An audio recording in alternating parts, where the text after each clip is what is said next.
Bernie Sanders, who yesterday Politico wrote, I feel like I've seen the same story written with the same headline in Politico, NBC, Washington Post, pretty much every outlet that's in on the kind of conspiracy against Bernie Sanders. Politico wrote a piece, Bernie Sanders is in trouble. And I'm not going to lie. I mean, I've been I've been honest for weeks. The polling has been good for Warren. A lot of the polling, frankly, is nonsense. A lot of it is oversampling older people, undersampling younger people, small sample size, but we cannot put our heads in the sand. She is rising in the polls quickly, and she is a threat to Bernie Sanders. It would be stupid and fact-free to pretend otherwise. But I also think this Bernie Sanders is in trouble thing is a little overstated as well.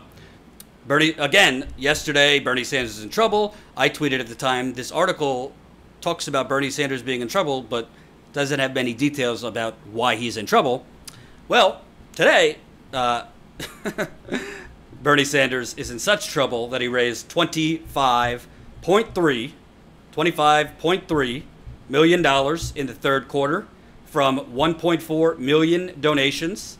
Remember, recently the campaign said that the campaign had passed 1 million unique donors, so individual donors, over a million. Recently they passed. This 25.3 million was 1.4 million donations. Average donation still very low, $19. Quote, Bernie is proud to be the only candidate running to defeat Donald Trump who is 100% funded by grassroots donations, both in the primary and in the general. Sanders campaign manager Fez Shakir said that's obviously a subtle dig at Elizabeth Warren, who is a calendar progressive. She's progressive during the primary as far as money, which isn't even that factual since she raised a hell of a lot of money in her Senate campaign from big dollar donors, lavish fundraisers, and then just transferred that money into her presidential account. That's how she was able to hire so much staff in the beginning of the campaign in Iowa, because she had that money from her Senate campaign that she moved over to the presidential campaign. Media elites and professional pundits have tried repeatedly to dismiss this campaign, and yet working class Americans keep saying loudly and clearly that they want a political revolution. The final day of the third quarter was the second biggest fundraising day of the campaign. Teacher was the most common occupation of Sanders' third quarter donors. The three most common employers were Starbucks, Amazon, and Walmart, and the average donation was $18.07. Two out of three of the Starbucks, Amazon, and Walmart, Bernie has aggressively fought to raise their wages. Successful with Amazon, might be successful with Walmart the further along we go. And since the campaign's February launch, Sanders has raised, this is an astounding amount, $61.5 million from a total of 3.3 million individual donations for an average contribution of just $19. And more than 99.9% have not maxed out and can give again. So there's a lot of things I think about this, but before I give you my thoughts, give it up. You think the corporate media would just be like, give it up for the burn here. Give it up for the burn. Let's see what our friend Nate Silver had to say. My general view on fundraising numbers. A bad number can be legitimate bad news, since it can jeopardize the sustainability of the campaign. But a good number isn't necessarily great news. Polls, among other metrics, are considerably more predictive of future success. Oh man, they can't just give it up. They can't just give it up for the man. All this mealy mouth, talk out of two sides of my mouth. Granted, he said in a later tweet, but good news for Sanders, blah, blah, blah, blah, blah. But he just won't give it up. Then you got this elitist from Vox. Bernie's impressive fundraising success sort of calls into question the theory that the influence of money in politics is what's stopping politicians from adopting leftist positions. Oh my God. Oh my God. Where do you even begin? So I guess what he's saying is, since Bernie's adopting leftist positions, but he's still down in the polls, is money in politics really what's stopping others from adopting leftist positions? Or Is leftist positions just not popular? I think that's what he's saying. So, but hey, today is important because $25 million, it's not just about the money. It's about the grassroots movement. We forget, because Bernie has normalized it, we forget how hard it is to raise money from average working class people. This has never been done, even though the media pretended that Elizabeth Warren has like reinvented the wheel. It has never been done before to raise this kind of money, an average donation of $19. That has never been done in the history of political campaigning. You know, when you see segments like this, let me show you how MSNBC spinned it. Numbers from Democrats as the quarter now has ended. We talk about cash because it means you can put people in the places you need them to try and win. What are you seeing so far?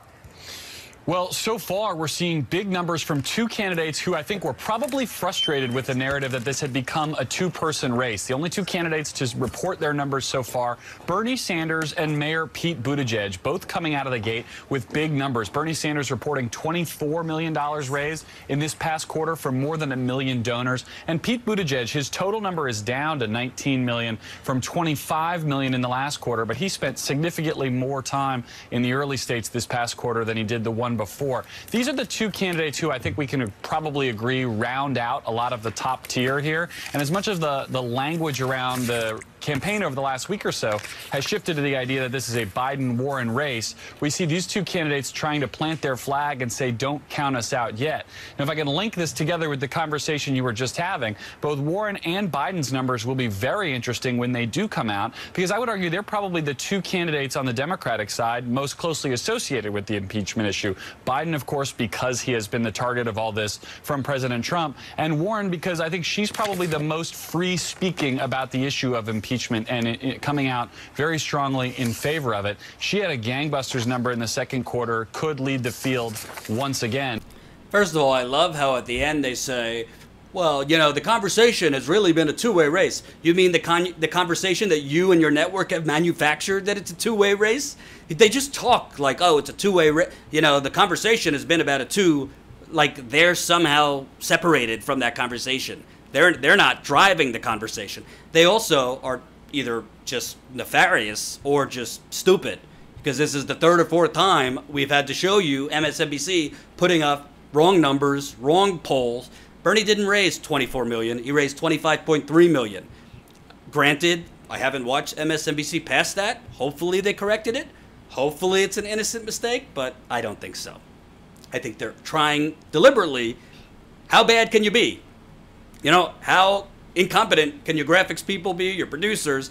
It's the same person that keeps falling victim to these wrong graphics that show his poll numbers incorrectly, that show other candidates above him in polls, even though he's actually above them in the polls. It goes on and on and on. And I also found it interesting that they say, oh, these two candidates round out the top five. No, they don't. Pete Buttigieg is nowhere near Bernie Sanders in the majority of the polls. Kamala Harris and Pete Buttigieg are out in, you know, political Siberia. It's a three-way race. A political poll today showed Biden number 1, Warren number 2, Bernie behind Warren by 2 points. And like I said, although polls do matter, a lot of the Sanders supporters, the Sanders campaign is about organizing. It's very similar, frankly, to what Obama did in 07 and 08, expanding the electorate.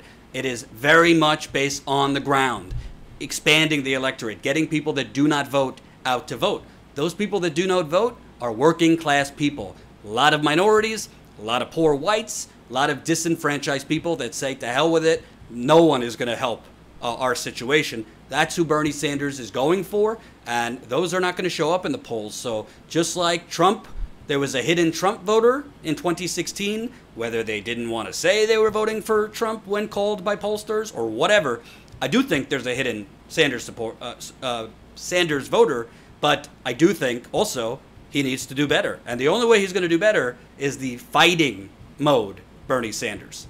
But frankly, these numbers matter. It is very, very hard.